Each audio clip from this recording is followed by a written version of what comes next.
Well, hello, buddy. My name's Nate, if I haven't met you, and it is an honor to be together. Thanks for coming to church or tuning into church, joining us however you are. So a couple weeks ago, we started this series on parables, and parables are stories with intent, and it's a way that Jesus taught people for a couple of reasons. One is stories are very memorable, right? The narrative has a tendency just to stick in our minds. And Jesus wanted people to remember these truths that he packs into a story. And then a second element is a parable has layers. And there's something about it on the outside. It's incredibly simple because it has to do with something you and I are familiar with. But then it has these layers of meaning, and it's meant to draw people in. A parable was meant to keep you up at night, where you sat there and you thought, now what did Jesus mean by that? Why did he tell that story? So this is one of the main ways that Jesus teaches. So here's the parable we're going to look at this weekend. It's from Luke chapter 16. It is notoriously one of the more difficult parables to study and understand. Has a ton of different interpretations. This parable has informed a lot of classical art, religious art, because it does something, here's something unique. It's the only parable that deals with life after death, okay? So we're going to get this glimpse of two people who both die and what happens to them afterwards. It's the only parable that mentions someone by name. In a parable, it's always a man or a woman or this person, but one of the two individuals in this parable actually gets a name. It's an interesting name. It's the name Lazarus, which comes from the Hebrew name Eleazar. Eleazar means El is God, God helps. So the one person who has a name in a parable is known as God helps. Good name, right? God helps me. Another interesting thing about this parable, anybody familiar with Albert Schweitzer and some of his missions work? I've always been a big fan. In at least one of his biographies, he says that the parable we're about to read was the genesis behind his life change. So he was a very successful professor and also a professional musician. He lived a really, really comfortable life, and he read this parable, and it just impacted him profoundly. So much so that he gave up his life as a professor and a professional musician, and many, many decades ago, moved to Africa and spent the remainder of his life as a missionary doctor, caring for the poor and the sick all throughout the continent of Africa. That's like the potency that a parable like this has. So here's what we're going to do. We're going to read through the parable as a whole, and then we're going to ask some questions, and then we're going to slowly work our way back through the parable, because this parable is loaded with some cultural issues that will really weigh in on how we understand it. Okay, ready? Luke chapter 16. Sometimes this parable is called the parable of the six brothers. That's how it was referred to historically, but now we kind of call it the rich man and Lazarus. There was a rich man who was dressed in purple and fine linen and lived in luxury every day. At his gate was laid a beggar named Lazarus, Eleazar, God helps, covered with sores. Hang on, it's gonna get a little gross, but Jesus does this for a reason. Covered with sores and longing to eat what fell from the rich man's table. Even the dogs came and licked his sores. Thank you, Jesus, for that detail. We needed that, right? Just like, you have a mental picture like, ugh. Okay, the time came when the beggar died, and the angels carried him to Abraham's side. Now, what is Abraham's side? If you have a different translation of the Bible, it may actually say Abraham's bosom. We kind of tend to prefer the word heaven, right? You've never been to a funeral. It says, and now we're going to talk about Abraham's bosom. So what is that? We got to explore that a little bit. The rich man also died and was buried in Hades. What? So Jesus uses a Greek term for life, afterlife without God. This is really unique that he uses this term. We'll explore that a little bit. In Hades, where he was in torment, he looked up and saw Abraham far away with Lazarus by his side. So he called to him, Father Abraham, have pity on me and send Lazarus to dip the tip of his finger in water and cool my tongue because I am in agony in this fire. But Abraham replied, Son, remember that in your lifetime you received good things, while Lazarus received bad things, but now he is comforted here and you are in agony. And besides all this, between us and you, a great chasm has been set in place, so that those who want to go from here to you cannot, nor can anyone cross over from there to us. He answered, Then I beg you, Father, send Lazarus to my family, for I have 5 brothers. Let him warn them so that they will not also come to this place of torment. Abraham replied, They have Moses and the prophets. It's a reference to the ancient Hebrew scriptures. To let them listen to them. No, Father Abraham, he said, but if someone from the dead goes to them, they will repent. He said to him, if they do not listen to Moses and the prophets, they will not be convinced, even if someone rises from the dead. That last verse, Jesus is probably referring to himself in this parable. This whole idea that somebody's going to rise from the dead, and lots of people still are not going to accept his teaching. All right, so we read this. What are we supposed to walk away with? A lot of people use this to inform our perceptions of what life looks like after death. I'll always give a word of caution there. Parables historically are never meant to develop theology. Because remember, Jesus is telling a story, and what's important in the parable are not all the details, but the intent, right? The meaning within the story. But they have informed a lot. You'll find a lot of classical paintings that draw from this parable. What are we supposed to understand about wealth and sickness and poverty and why bad things happen to good people and good things happen to bad people? I mean, it's all these classic questions that we've been dealing with forever. Here's another question. Context. I always encourage, try to figure out who Jesus is talking to. We don't always know, but in this instance, we do. If we just jump up a few verses, we find that Jesus has been having a dialogue with a group of Pharisees. And let's read that together because this is going to help us understand what Jesus is getting at through the parable. So just before what we read, the Pharisees, who not all of us would be familiar, they are religious teachers of the law. They have high levels of political and religious influence. They're very wealthy. They're incredibly devout. They are students of this book, okay? So religiously very, very significant. The Pharisees, and then I love this, Luke writes in, who loved money, right? So Luke's own commentary as he's looking at the Pharisees, he's like, they just love money. Heard all of this, meaning everything that Jesus has been teaching, and were sneering at Jesus. That's a strong word, right? So they're scoffing, they're sneering, like Jesus doesn't know what he's talking about. This guy's crazy. This guy's, he's uneducated, like just sneering at Jesus. And Jesus said to them, you're the ones who justify yourselves in the eyes of others, meaning this. You look at your life, you look at your condition, and you feel really good about yourselves.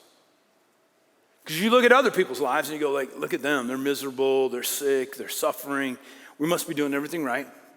But God knows your hearts. So please notice this. When Jesus is talking to Pharisees, he often brings the conversation back to this word, your heart. Heart, heart, heart. Because as a Pharisee, there was an outfit that you wore, right? You wore the right religious garments. You did all the right things. You prayed out in the open so people could see your piety. And Jesus, whenever he's talking to a Pharisee, he says, man, I just don't care what your religious performance looks like. What I am concerned about is your heart. Because exterior, you could create anything that you wanted. But what I care about is your heart. But God knows your hearts. And then Jesus says this. what people value highly is detestable in God's sight. That's a strong statement, right? What sometimes we value in terms of this is important, this is significant, these are important people, sometimes God looks at that. He says, actually, I find that detestable. I'm offended by that. So then, Jesus talks a little bit about marriage in just a few verses because the Pharisees had a really liberal view of divorce. And then he jumps right into what we read. So before we jump back into the parable, I just want to make a couple of comments. What was the first century perception on wealth, sickness, and poverty? Okay, what did it look like? Well, we have a clue, one from this verse, but we also have this interesting interaction in John chapter 9. Jesus is walking with his disciples. So these are the people that are closest to him. And in John chapter 9, they come upon a man who is born blind. And eventually, Jesus is going to heal this guy. But here's the question that his disciples ask him when they encounter this guy who's been born blind. His disciples ask this: Jesus, who sinned, this man or his parents, that he was born blind? And Jesus says, neither. That's not why this guy is blind. But here was the first century perception. You can find this sprinkled throughout the New Testament. The first century perception on sickness, on poverty, was something like this. Wealth and health meant it equaled that you were blessed and righteous. So if you were healthy and if you were wealthy, that meant that you were in good standing with God, that you were doing everything right, and that God blessed you. So your behavior, okay, your behavior dictated God then blessing you. But unfortunately, the inverse is true. In the first century, this would have been true as well. Poverty and sickness equaled that you were unrighteous and God was withholding something from you. So it's what we saw in John chapter 9. If someone was poor, if someone was sick, if someone was unclean ceremonially, that meant that they had done something wrong. That God was not blessing them. That sickness, poverty, they were results of sin. Okay. Now we look at that and we think, well, we don't really think that way anymore, right? However, there's still a holdover. Even among people who, like, I've done this, you've all done this. You have a week where you're just like, man, I am in tune with God this week. I've prayed, I read my Bible, like I'm grateful, everything's going really well, and then you run into a meeting and you get a flat tire. And you're like, God, how could you do this to me? Like, I've been so good this week. I deserve 4 tires filled with air, okay? Or you've lived your life in the surrendered fashion to God, and you get a diagnosis or a sickness, and we struggle with the same thing. Even though it's 2,000 years later, it's like, God, how could you do this to me? So this is part of the first century perception, is that people who are wealthy and healthy, they're blessed by God. And their wealth and their health proves that they're in right standing with God. And here's what Jesus wants to do through this parable. He wants to address that. And he wants to dismantle that conception. So what happens is you have the wealthy and the healthy. And it really creates like a stratification of society. I'm wealthy, I'm healthy, I'm a Pharisee, I'm a wealthy businesswoman, whatever it might be. And over there are the people that are poor and sick. And the reason I'm here and not there is what? I've done the right things and God is blessing me. And they have done wrong things. Therefore, God's withholding blessing from them. Let's go back through the parable with that understanding that Jesus is talking to Pharisees in that first century context. There was a rich man who was dressed in purple and fine linen and lived in luxury every day. Here's a couple of things that Jesus is pointing out that we probably wouldn't grasp. Purple. Purple was the hardest thing to come by in the first century.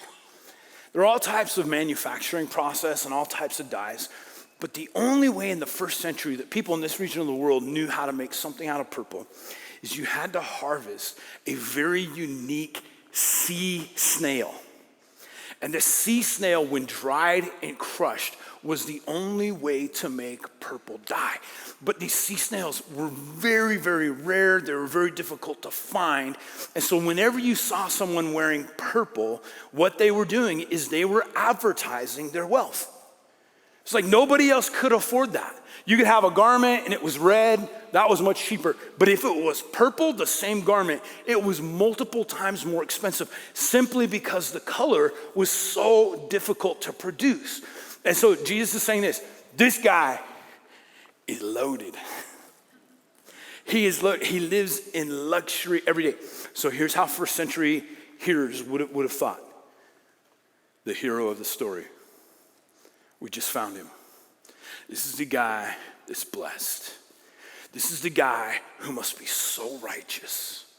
He's just got it together spiritually, so much so that God is like heaping rewards on him. Like he can wear purple. He's so good that he lives in luxury every day. This would be the hero in the first century. We go on though. At his gate was laid a beggar. So Lazarus is incapacitated. He has some physical limitations, two of them in particular. One is he can't walk. And so in the first century, there's no social system to help people in need. If you don't have family, you would ask people to carry you to a place where there was high traffic, and you would call out these words. You would say, alms for the poor. The only way you could even live was you had to beg people to extend generosity toward you. His name was Lazarus. Jesus is the only parable where somebody has a name. His name was God Helps. He's covered with sores. Now, why is that significant? Here's why it's significant. Open wounds were horrific in Jewish culture. If you go back to Exodus, Leviticus, and even Numbers, there are all these regulations, especially when you have a communicable disease, no antibiotics. There's actually Old Testament laws. If somebody has an open wound, they are ostracized from society for fear that it would spread. An open wound meant that you were excluded from being able to enter into public places. You were not allowed to enter into worship, so you were ceremonially unclean, right? So you couldn't go to synagogue, you couldn't go to temple like everybody else. And if you had open wounds, if somebody was approaching you, you had to call out this word. You had to self-define, unclean, unclean. You imagine saying that over your own life so that people had a chance to avoid you. They could just throw you the money so they wouldn't come close enough that the contagion could happen. So here's a guy who's got, one, he can't walk, but it goes beyond that. He's got these open sores and he's longing to eat what fell from the rich man's table. Now we read that and we think of scraps, but in the first century, if you were really wealthy, guess what you used for a napkin?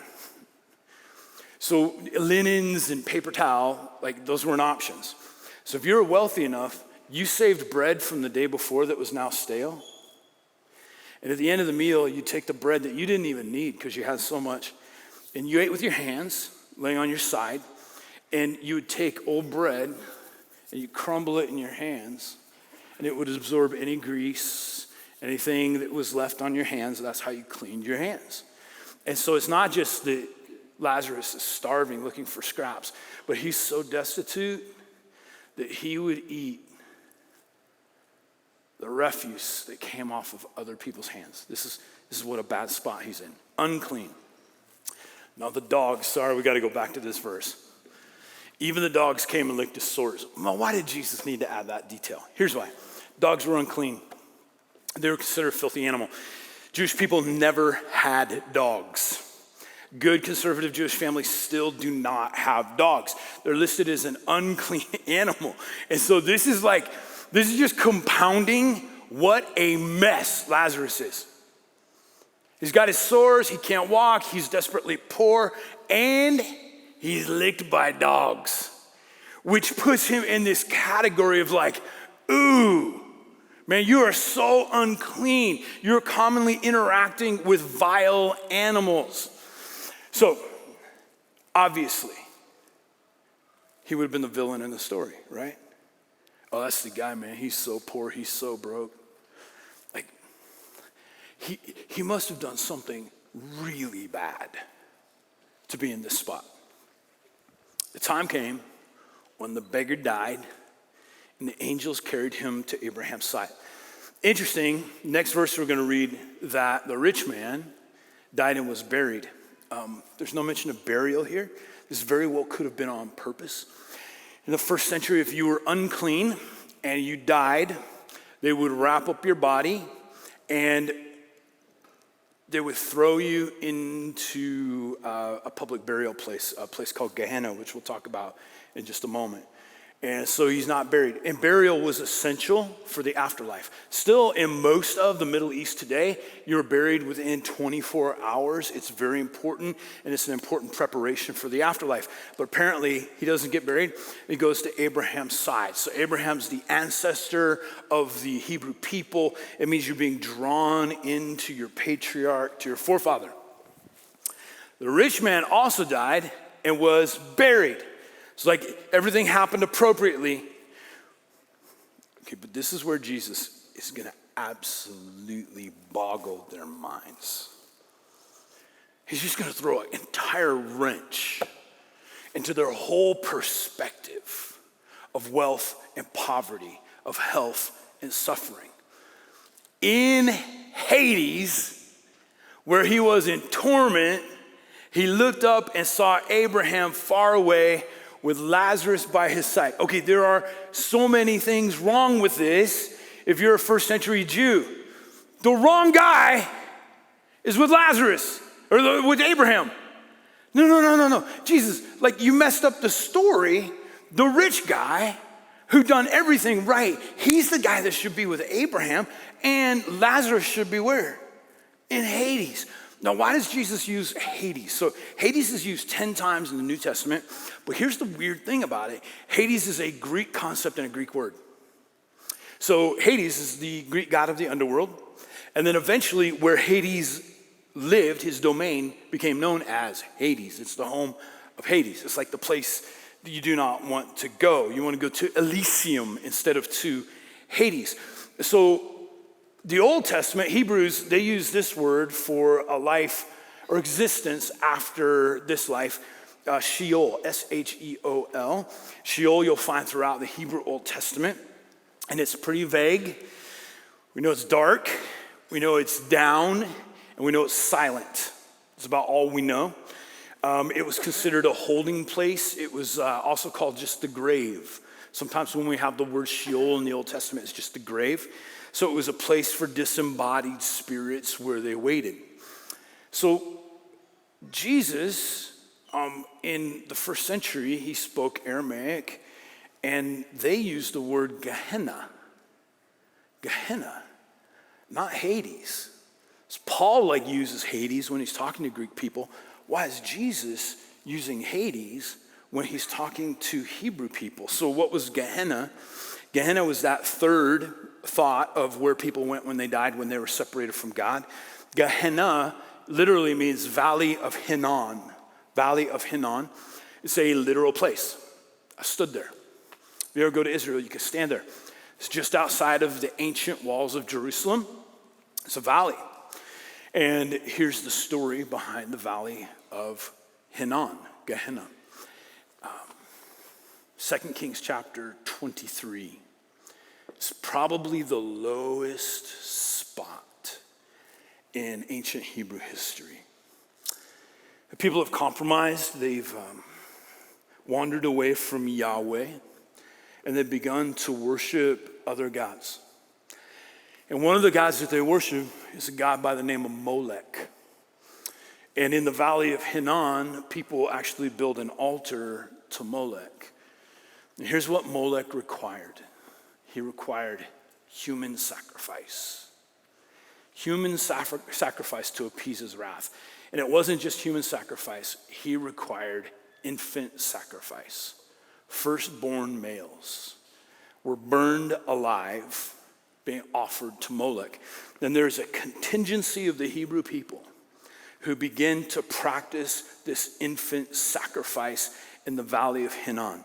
And eventually, when people repent, when there's restoration, they come in and they destroy the altar, and this deep repentance that they had so violated the sacredness of human life. And so in order to forever remind them what happened there, they create the city dump.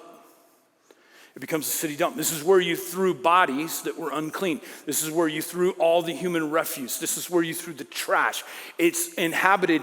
There's packs of dogs that live there to eat whatever is left behind. It's this horrible place. It occasionally lights on fire and burns. It smells. You can smell it coming when the wind blows the wrong way. You can smell it in Jerusalem. And it was meant to be this reminder that we will never do what we did in the past. And so Hebrews call it Gehenna. It was a word for hell. It was a literal horrible dump. It was a place where humans exhibited their very worst behavior. But Jesus uses the word Hades, not Sheol, where he's in torment. And Lazarus is by Abraham's side. We'll move on. So he called to him, Father Abraham. Notice this. The rich man and Lazarus are both good Jewish people. They both call him Father. And Abraham is actually going to call the rich man his son. Have pity on me and send Lazarus to dip the tip of his finger in water and cool my tongue, because I am in agony in this fire. But Abraham replied, son, because he's a Hebrew son. Remember that in your lifetime you received your good things, while Lazarus received bad things, but now he is comforted, and here you are in agony. And if we continued on, it's where he says, please go warm my brothers. And Jesus in the parable says, listen, no, it was really clear. There's no second chances. You only get to live this life once. Okay, let's take a little bit of time, and I want to give you, let's connect 2,000 years ago in a parable, and let's connect it with the year 2023, okay? Here we go. Here's 4 thoughts from this parable. Number 1, my identity does not save me. Here's what first century Jews, and in particular Pharisees, believed. They believed that simply because they were Jewish, they were the descendants of Abraham, they were the chosen people, that saved them, that it was their genetics, it was their ancestry, it was where they were born that put them in right standing with God. And Jesus wants to deal with that false assumption. It's true. The rich man in the parable was a son of Abraham, but that did not mean that his eternity was secure. Your identity does not determine your eternity. Your identity does not determine your eternity. Jesus keeps coming back. He wants people to think about their hearts, not about their heritage, okay? It's not about who I was born to. And so Jewish people in the first century just assumed, by the way, Jewish people call people who weren't Jewish dogs, unclean people. And Jesus just wants to take the Pharisees' concept, because I'm a son of Abraham, I'm in good standing with God. He just wants to destroy that. Because you might be a son of Abraham, but that does not mean that your heart's in the right place. How would this translate to us? So I know our country is a complicated space, but still, if you ask the rest of the world, they would call the United States a Christian nation. And if you go back a few hundred years, we do have this interesting and beautiful weaving of biblical ethic into our Constitution and so many other things. And have you ever looked at studies or surveys? The vast majority of people in the United States of America call themselves Christian. Christian. Why? For some, it has to do with a literal relationship with Jesus Christ. But for many, it has to do with they're born into a certain culture. They're born into an identity. They're born into this national ethos. And there's this assumption that just because I was born in the right place, I was born in the right country that had the right morals and believed the right things, that I'm in good standing with God. I think the same would apply. The parable speaks to us 2,000 years later, and it says this: it doesn't matter where you were born. It doesn't matter what your genetics or ethnicity. It doesn't even matter what your grandmother or grandfather believed or how they prayed over you or the type of home that you were involved in or even that you went to the right church. You went to church all the time. That's not the issue. The issue is, where's my heart? My identity does not determine my eternity. Jesus wants to dismantle that concept. Jesus doesn't have any grandchildren. None. He only has children. I have to deal with the claims and the message, the death, the resurrection of Jesus personally. Not falling in line with what my parents or my ancestors said about Jesus. It's about my individual response to his message. So my identity does not save me. Here's the second thing that we can derive out of the parable. Jesus identifies with the poor. The followers of Jesus should do so as well.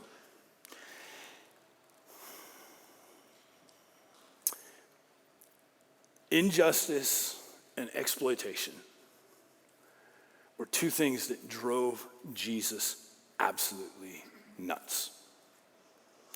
When there was injustice, when there was exploitation, Jesus, he just didn't handle that well.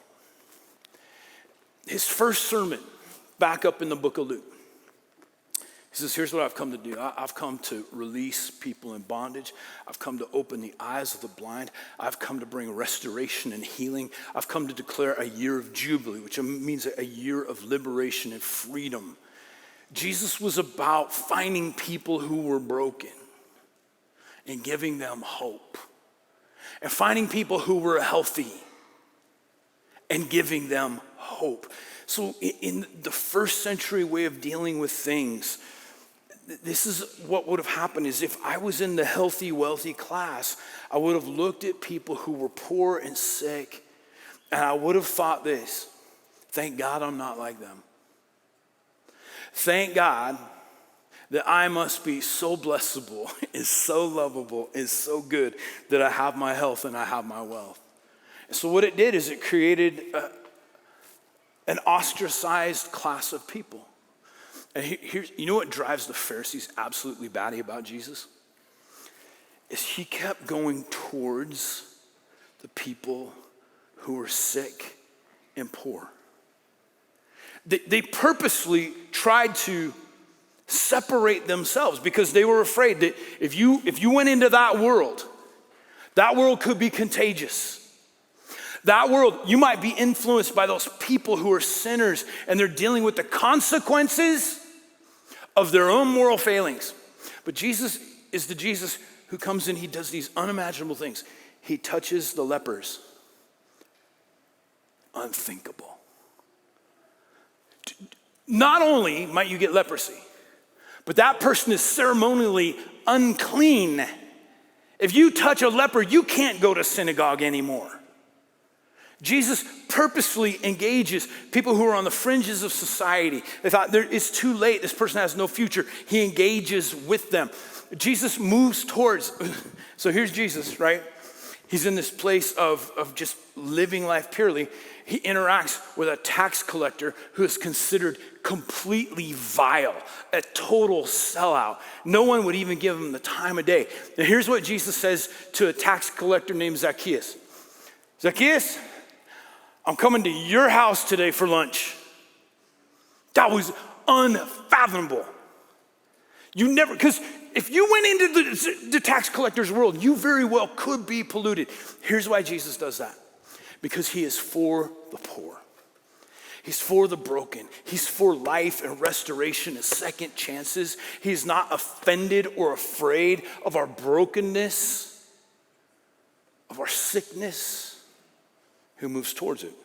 Number 3, wealth and poverty are not indications of righteousness and unrighteousness. Okay, in the first century, that's how you looked at somebody, and if they were blessed, you must thought, wow, that person's godly. If somebody was in a really bad spot, you thought, whoa, that's one bad person. And please, like, there's a socialist way of reading this story where you read it and go like, all rich people are bad, and all the poor people are good. That's not what Jesus is saying here either. Here's what he's saying. He's saying it is entirely possible to be poor and unhealthy and be righteous. To be content, to be grateful, to be generous. I can be poor, I can be terribly unhealthy, and I can still be like Lazarus. Is that I share with what little I have. I'm not holding on to it. It is also possible to be poor and terribly unrighteous. It's possible to be poor and have no contentment, have pride and anger, to have no generosity operative in my life whatsoever. I can be greedy and poor. I can be poor and be righteous. I can be poor and be unrighteous. And the inverse, it is completely possible to be wealthy and be unrighteous. I can be wealthy and I can be greedy. I can be prideful. I can have no contentment in my life whatsoever, and I have no generosity operating in my life. But I can also be wealthy and be righteous. I can be grateful rather than prideful. I can be generous rather than stingy.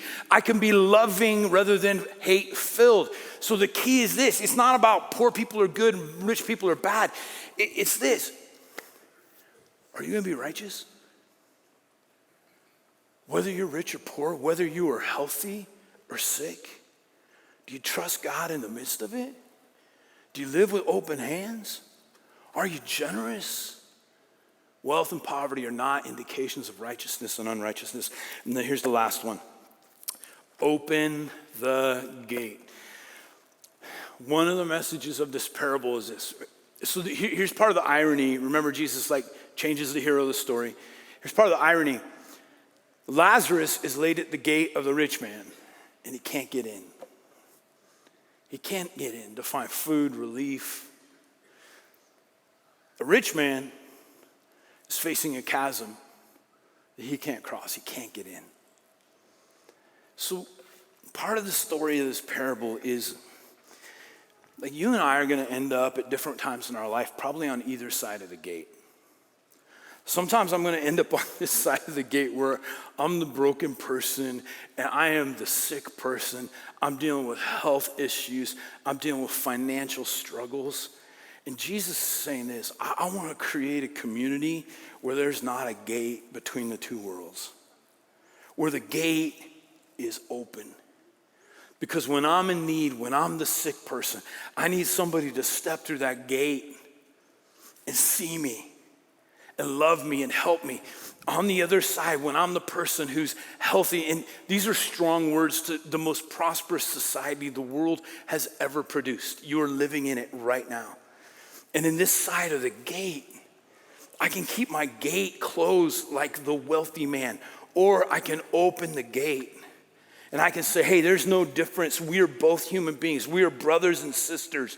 And I get it. There's all these questions. There's questions about dependency. There's questions about like whose responsibility is it. I know it's complicated, but the key is to open the gate. Now I'll tell you what, when the church has been at its best, when the followers of Jesus have thrived, it's when they've opened the gate. It's the first 300 years of this church where there's this tiny group of Jewish believers who are chased out of Jerusalem and they end up dispersed throughout the Roman Empire. And you know how within 350 years, the Roman Empire left its worship of the pagan gods and began to say that Jesus indeed was the Son of God? This is, in large part, this is how it happened. They opened the gate. The Christians came through. In a Roman society, daughters were considered a complete burden. And Roman law allowed you to take your infant daughters and you left them in the woods in these places and you left them into the hands of the gods. And if they survived, good. If not, the gods had taken them. So the early Christians understood that this was happening, this infanticide. And they would go out every night and they would go to the cities, the places in Roman cities where these little girls were left to die. And they would gather them up and they would take them home and they would raise them as their own. The early church opened the gate when in Roman societies, when there was a plague and people were sick, you kicked anyone out of your house who you thought was sick and you locked the door and you left them to die. And the early followers of Jesus opened the gate in the middle of a plague. When they would hear of a plague in one of the Roman cities, rather than run from it, they'd open the gate, move towards it. They would find people who were dying of plague, and they would nurse them, they would care for them, and if nothing else, they would help them to die with dignity, with no thought of their own health and safety. They opened the gate. Open the gate.